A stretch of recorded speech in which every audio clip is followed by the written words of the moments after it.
Welcome to our Google Hangout today. I'm Jolene McDonough with System Success, and today we're going to be talking about some key things that you can do to start off your year to be more profitable.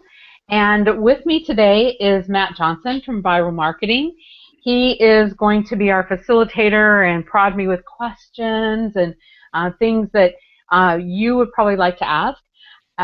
So Matt, thanks for being with me. I appreciate it. I'm excited to be here again. We're kind of taking a different turn on this Google Hangout. We've been working with Kathleen Metcalf and talking about hiring and assistants and different things like that, and how to know when you can hire. And so this particular Hangout is going to almost precede those. Kathleen will be back another time. She'll be back with us.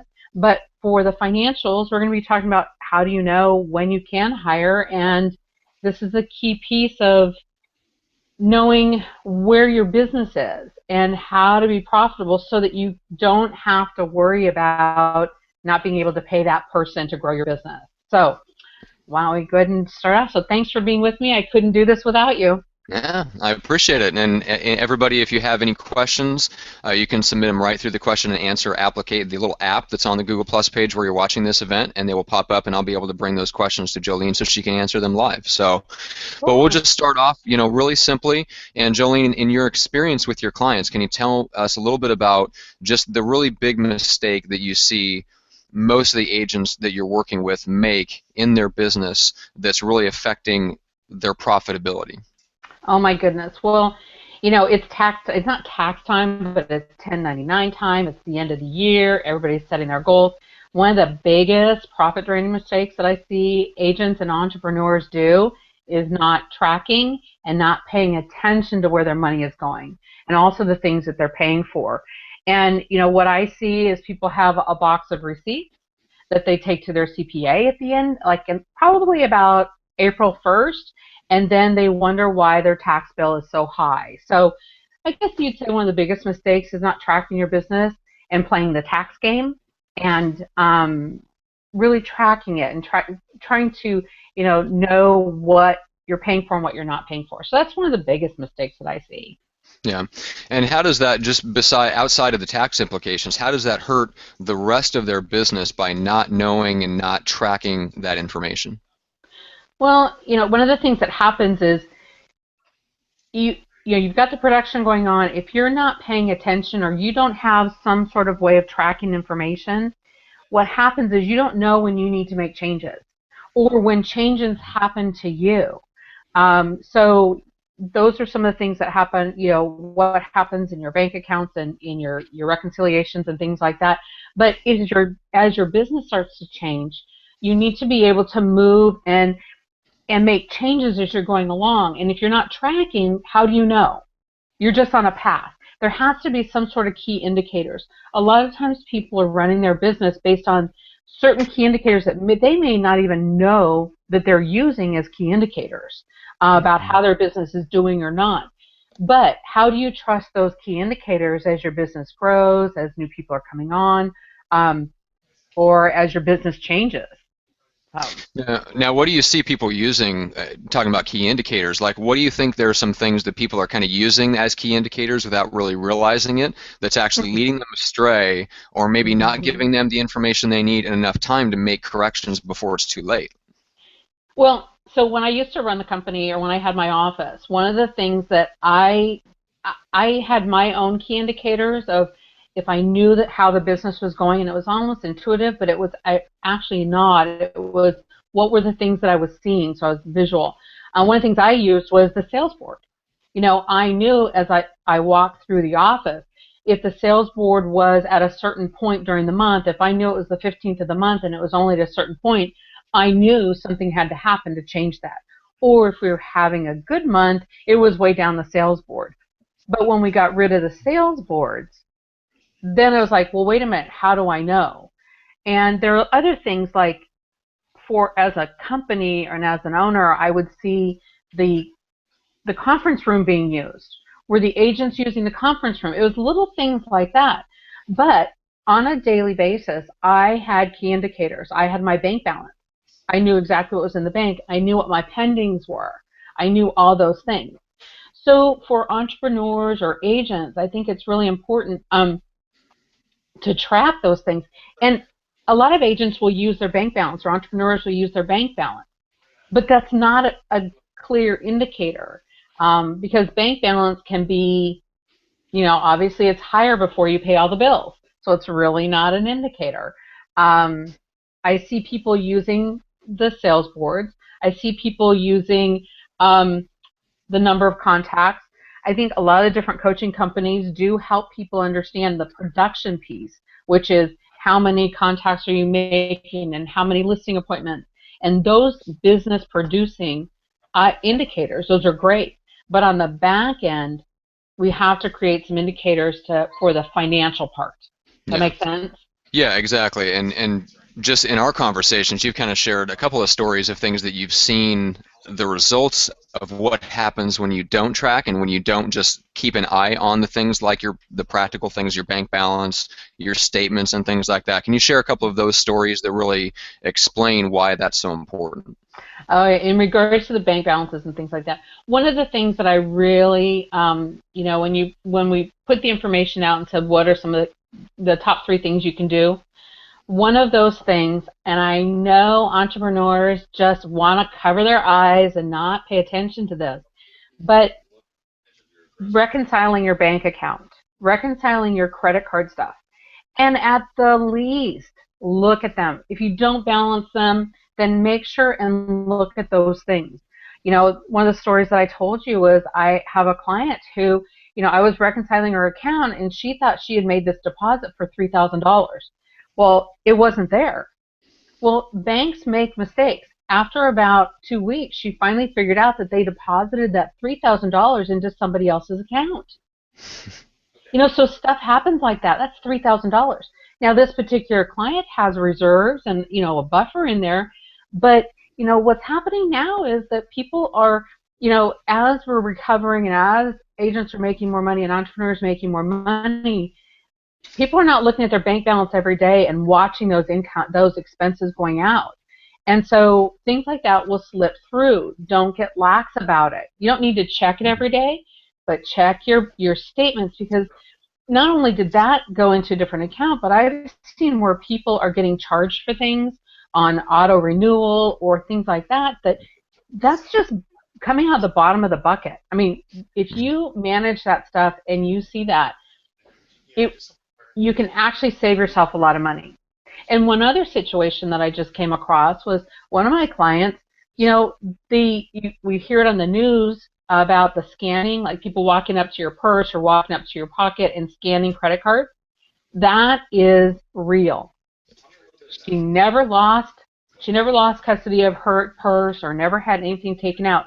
But people were in Macy's charging on her account. They then went to GameStop and started charging. So then the bank actually called her and said, "Are you doing this?" And she said, "No." But if your bank doesn't call you, how do you know that your stuff hasn't been lifted? Right. And credit cards and debit cards are different. There's a lot of different rules about what you're responsible for and what you're not. So Mhm. those are situations where take an hour once a month and just skim through your statement and look and see, is that really something, look for the things that are not yours. And then also look at things that, oh, I'm not using that service. Yeah. Why is that on there? It goes Yeah, straight and to the bottom. let's keep going with that. You mentioned the hour, just the hour a month, and let's delve into that a little bit deeper. You've got some very, very simple, practical things that any person, any entrepreneur, business owner can do in an hour a Mm-hmm. month to Mm-hmm. really completely turn around their profitability and stop losing money out the bottom of the bucket. So let's get more into that. So the number one thing is to go through your statements and kind of review where you're at financially, and also Mm-hmm. you want to look at, you were talking about the indicators of your office, the Right. sales boards and things like that. So Mm-hmm. for most agents, like they should be tracking their production. That's a Sure. pretty common sense thing. So you Yeah. kind of kick off that hour by reviewing where your production numbers are, Right. and really tracking that. Right. So talk a little bit about that and what are those simple things that people can do in that hour? Well, here's the thing. You can make this into like a one-page dashboard, Hmm. really, a little spreadsheet. So in that hour, yes, pull your statements because you have to go online now and pull your statements, take a look at them, look at those things. Do you need to make any adjustments? Then I have this handy dandy little spreadsheet that I use with my clients, and it's a production analysis. It's not about it does have listings in it, but like listings taken because that's an indicator of future business. But I like to look at the number of closed deals, so number of sides, the closed gross commission, the closed volume, and then from those three numbers, you can actually get an average sales price and you can get an average commission percentage that you're getting on each one. With Now, why is those, that so key? You talked a little bit about this. Yeah, explain that a little bit and why that's so important for people to track that average commission percentage. well, here's the thing. So average commission percentage, that percentage can be anywhere from, 1, 2, 3, 4%, right? It just depends on what you're doing. So what I see is the number usually ends up between 2.5% and 3%. However, if an agent tends to be somebody who likes to make adjustments or throw in the home warranty or they throw in, a concession of some sort, tracking that actually it's a slippery thing because while yes, there are bona fide times that and good business decisions where you do kick in funds from your commission or adjustments or take a listing or a sale at a lower percentage, if it becomes habitual, what's going on?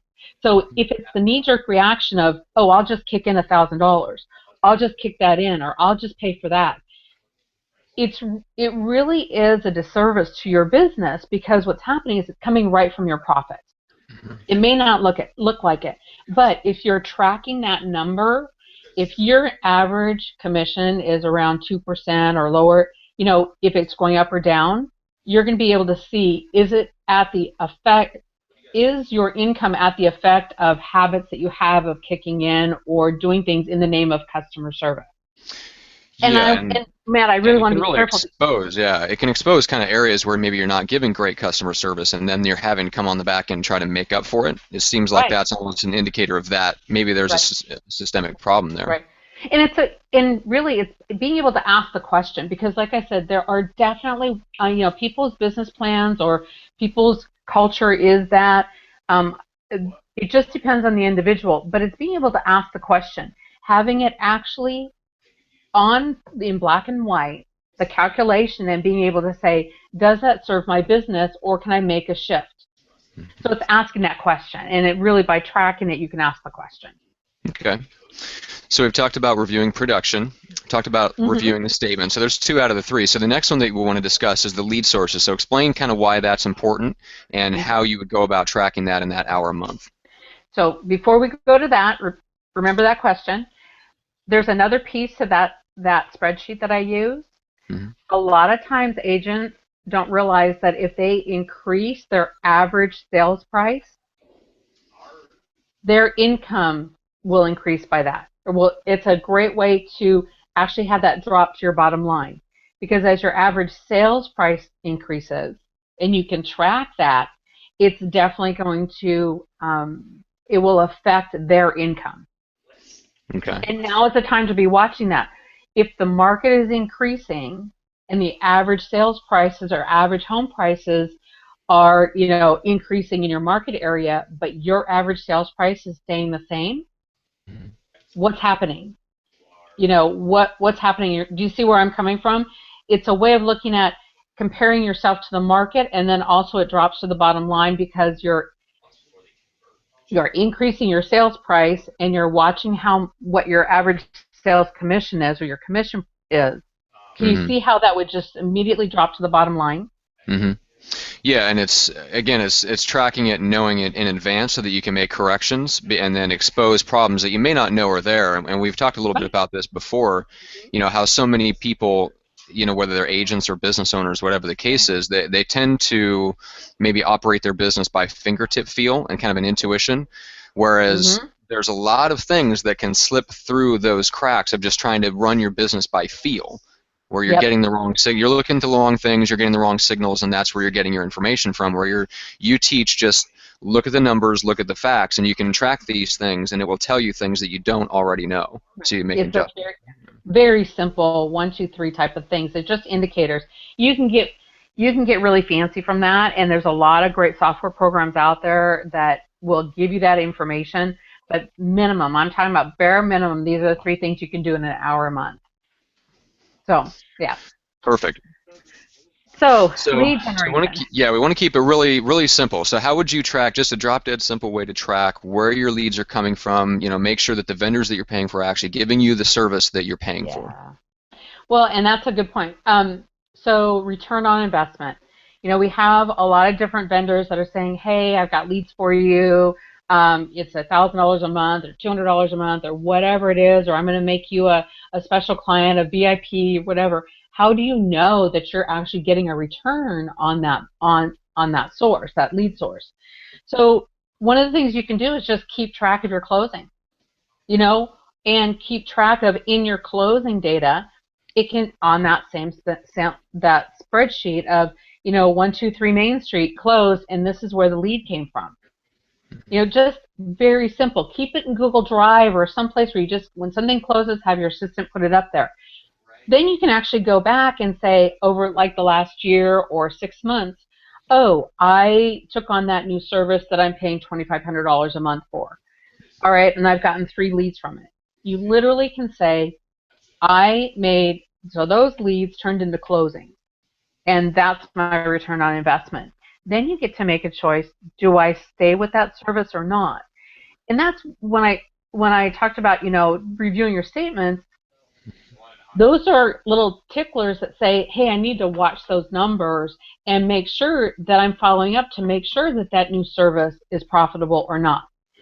It's going to take 30, 60, 90, 120 days for those new leads to kick in, but how do you know? Otherwise, how do you know? You're paying it out every month. How do you know it's doing you any good? So that's the fingertip stuff. Well, I know I got a lead from that company, and I know that, but is it in black and white? Did it close? Mm-hmm. So.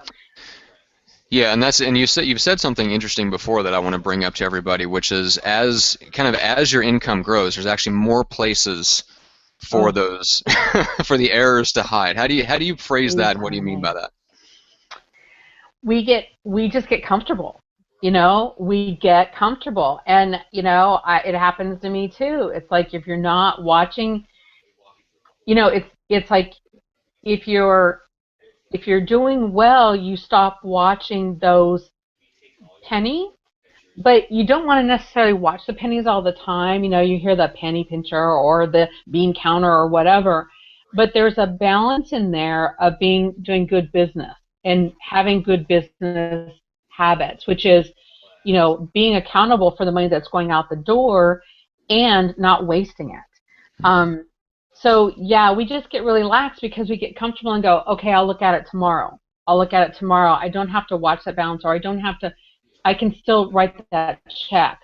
Or, you get talked to by, you're at an event and there's a vendor who, they're great sales. Absolutely that happens. I do it too. But then once you sign up, making sure that you're tracking it and then making decisions from there. It's really about having enough information to make good business decisions. That's the key. Yeah, and there's nothing wrong with having I guess the abundance mindset, where you're always focused on growth and more leads, talking to more people, bringing more sales in. But if you really do, if people take your advice and they actually set aside that hour a month and they put it on the calendar, then you can just choose when to step out of that mindset and get into the mindset of somebody that's just looking at their business and making some ruthless decisions about really what needs to be done, and then you can step back into your abundance mindset that you want to be in most of the time. If you don't set that time aside, you're always trying to balance the two, and it's not going to work. Well, and I wouldn't say you're stepping into the scarcity mode, because I don't want to say step into scarcity mode. No. What I want to say is, we're all, as entrepreneurs, as real estate people, we're wearing 2 and 3 hats.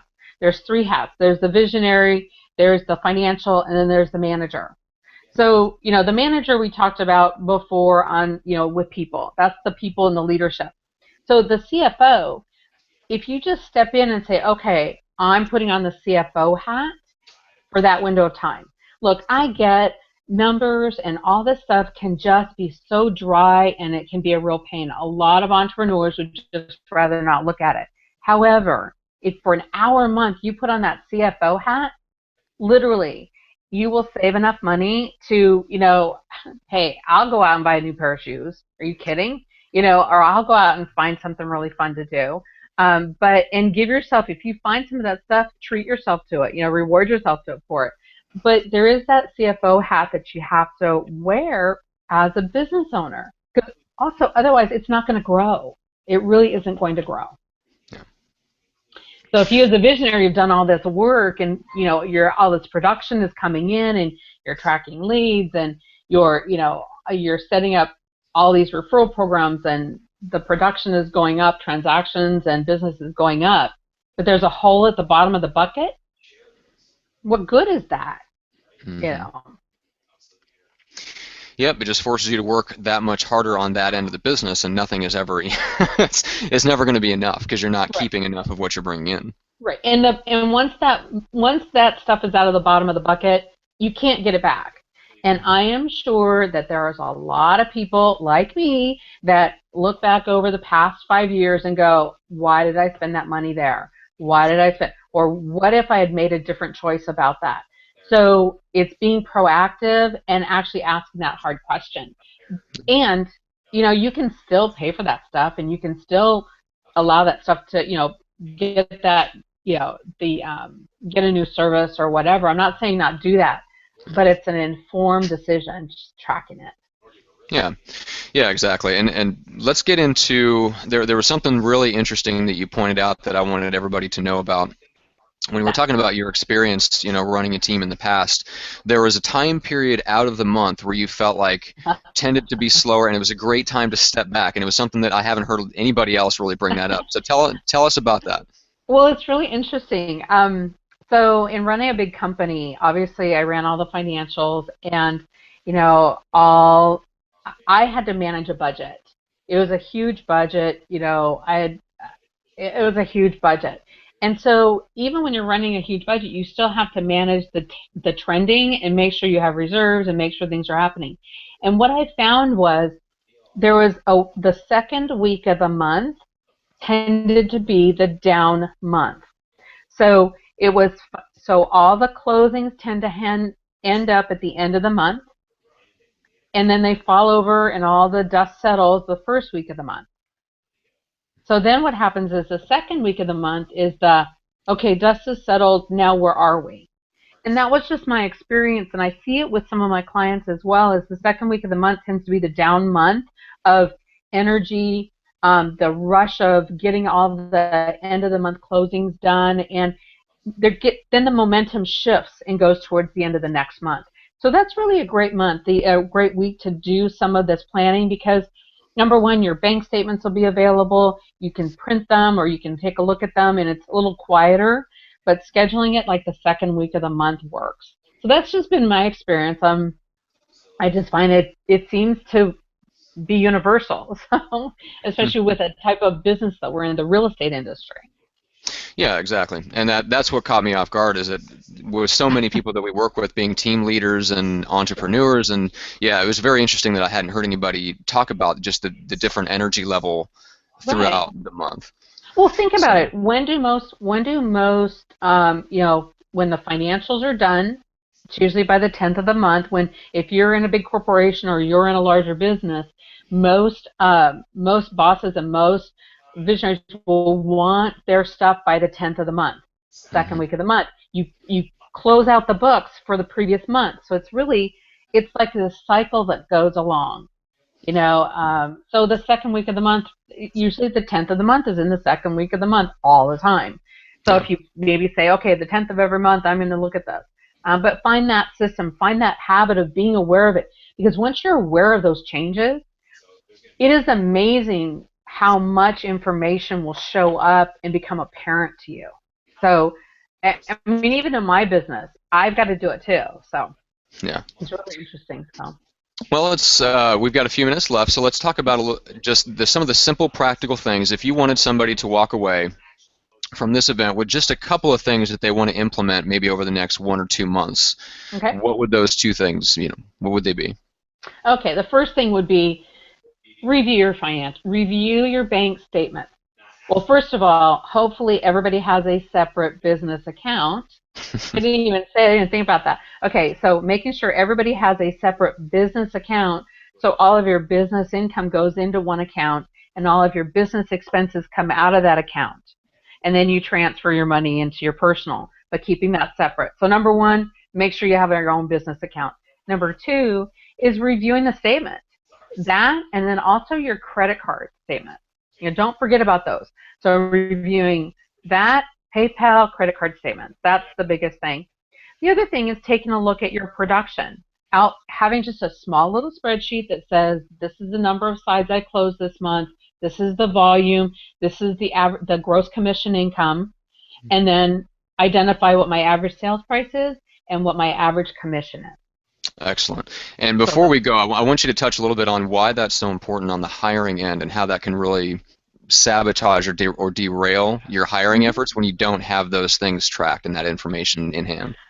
Well, a couple of things. One, the hardest thing when people decide to hire, the biggest complaint or biggest fear that people have when they realize they need to hire somebody is, oh my gosh, what if I have to let them go because I don't have the money? Okay. So the answer to that is have 3 months of reserves. The other thing is like, well, what if the fear really is around, what if I can't pay them? So if you're tracking this information, you're going to see that you will be able to pay them, and you'll be able to make decisions as to what's in my budget. So can I hire a part-time person? Can I hire a virtual assistant? Can I hire a full-time person? All those things. So it gives you more information. And it's no secret. It's not brain surgery. It's just looking at, here's what it's going to cost me. Here's how much I have in reserves. Keep 3 months to be able to pay them for 3 months. And then making sure that it's in your budget. Okay, So excellent. that's how it relates to really hiring. And then once you hire um, that person should really cost you nothing. And when I say cost you nothing, if you hire somebody and that does not allow you to go out and generate 2 to 3 times the business, then you've hired the wrong person. That person should pay for themselves by taking things off of your plate so you can go off and do the things that you do best, which is, being the entrepreneur, bringing in new business, listing and selling property, representing clients. Yeah, So which is that's why how we're all here. Yeah, and that's exactly. really the key is it's laying the foundation so that you can do what you do best, do more of it, and really be free to concentrate on the part of the business that you enjoy. Right. And here's the thing. Not all parts of being an entrepreneur are fun. It's not all fun. Let's just put it right out there. But if you get to do the stuff that you enjoy more, being in front of a client, negotiating, helping somebody find that home or helping somebody do that business or help them, with their business or whatever service you're providing, if you get to do more of that because you're watching your numbers and you're hiring the right people, then it's a win-win. Hmm. But all has to be done for it to be sustainable. You've got to do all that stuff. Yeah, and the great thing is once you get the system implemented, and you Hmm. just have your time blocked out, and you know that you're going to focus on it at this time every month. I mean, think of the mental freedom that you get out of that, where you can spend the rest of the month not worrying about it because I'm going to sit down and look at those numbers at this time every month. Yep, exactly. And you can put it keep it in a binder or, like I said, a spreadsheet or something like that where it's just quick and dirty. You know where to go get those numbers. It's not going to take you that long.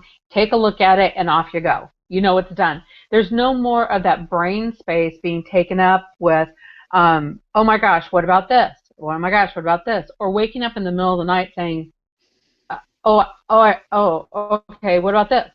So which we've all done. Yes. So, Yeah, we want to eliminate that as much as humanly possible. That's probably one of the yes, worst things about business in general is just the waking up in the middle of the night, remembering that you should have done something. right. Or that something happened and now you're worried about it, about what you're going to do at 7 or 8 o'clock in the morning to take care of it and fix it. So yeah, Exactly. we need good sleep. Yes. Entrepreneurs need a good night's sleep. We'll do a live event about how to get a good night's sleep one of these times. Yeah, that's a good one. Okay, good. All right. Sounds good. All Well, cool. right. Well, Jolene, if somebody wants to learn more about what you do and how you help, agents and entrepreneurs with all of their finances and all of their hiring and all the cool things that you do, how do people reach out to you and learn more about you? Well, they're welcome. I think on the Hangout, I think it shows info at systemsuccess.com. And that's where you can reach me, or you can reach me at the phone number is listed there as well. And it's 619-889-7704. Just give me a holler. So I'm definitely there. I can share information with people and we can talk. Excellent. Okay, Well, great. Jolene, I had a lot of fun. Was there anything that you want to leave people before we sign off? Well, I I just see so many great entrepreneurs and real estate people, and I just see there's so much more that they can be putting in their pocket, so to speak, and doing fun things for their family and their future. And so, I just appreciate you giving me the opportunity to, share my experience and putting that out. And thank you to Viral Marketing. Like I said earlier, that I don't say that tongue in cheek. Without you guys, I don't think I would be doing this. I'm a back office person. So I appreciate Viral Marketing and what you guys do to draw out this information for me, and I highly recommend it because this is a simple process. So I appreciate the work that you guys do with me too. Yeah, well, thank you very much. I appreciate that. And we recognize that people need to get the information. I mean, it's the ultimate kind of work smarter, not harder approach. Yes. So, I Mm-hmm. mean, that's what we're all about. We want people to get that content because it's an important piece. It's not just about leads and it's not just about No. growth. It's about building healthy business, and this is the other part of that is the healthy part of that. So, Right. yeah. Right. So with that, I think Sustainability. yeah. Well, I would encourage everybody, if you have any questions, reach out to Jolene. I don't think that we've had anything come in over the Hangout necessarily during our short time here, so we wanted to keep it nice and short and sweet and get as much content out for you guys as possible. If you do have any questions, feel free to email Jolene directly. I'm going to put that right underneath the event on Jolene's Google Plus page, so that way you have all that information. So with Excellent. that, Jolene, I appreciate your time, and we look forward to doing this again. Okay. Talk to you next month. Alrighty. Bye now.